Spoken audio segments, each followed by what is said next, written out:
Ajit et Sylvie Sarkar avaient depuis longtemps à l'esprit de créer une école gratuite pour les enfants défavorisés. Ils sont convaincus que l'éducation est le moyen le plus sûr de faire sortir ces enfants de la pauvreté. Ils souhaitent que les enfants soient heureux d'apprendre, dans une atmosphère joyeuse et harmonieuse, gagnent en confiance et deviennent des citoyens responsables et respectés. En 2006, ils achètent un terrain de 2,5 hectares situé au sud de Puducherry, anciennement Pondichéry, en Inde, bordé d'une dizaine de villages regroupant des ouvriers agricoles journaliers économiquement faibles.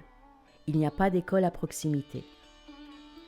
Ils créent Vellaitamarei Educational, Social and Cultural Organization à Puducherry avec un double objectif: donner aux enfants des villages une éducation complète et de qualité et en même temps améliorer la condition de vie dans ces villages. Le projet complet comprendra 3 bâtiments destinés à l'école pour accueillir environ 900 élèves, de la crèche à la fin des études secondaires, un réfectoire, une salle de sport, une unité de formation professionnelle, un terrain de jeu, un dispensaire et un centre culturel payant pour financer une partie des dépenses de l'école. Ouverte depuis juin 2008, l'école a 20 élèves par classe, ce qui permet de suivre les enfants de plus près car peu d'entre eux peuvent être soutenus chez eux. Chaque année, une nouvelle classe accueille 20 nouveaux enfants.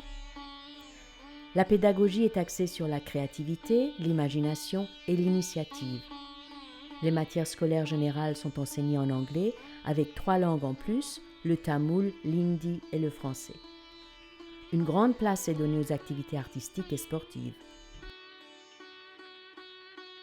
L'école prend en charge le déjeuner du midi, 2 goûters quotidiens, les fournitures scolaires et l'uniforme des élèves. Plusieurs projets sociaux sont en route. Mettre en place un système de microcrédit pour les femmes désireuses de créer leur propre entreprise, proposer des programmes d'alphabétisation, organiser des formations professionnelles pour les adultes et enfin, créer un dispensaire. Certaines activités du centre culturel sont déjà mises en place, telles que les stages de yoga et de Bharatanatyam.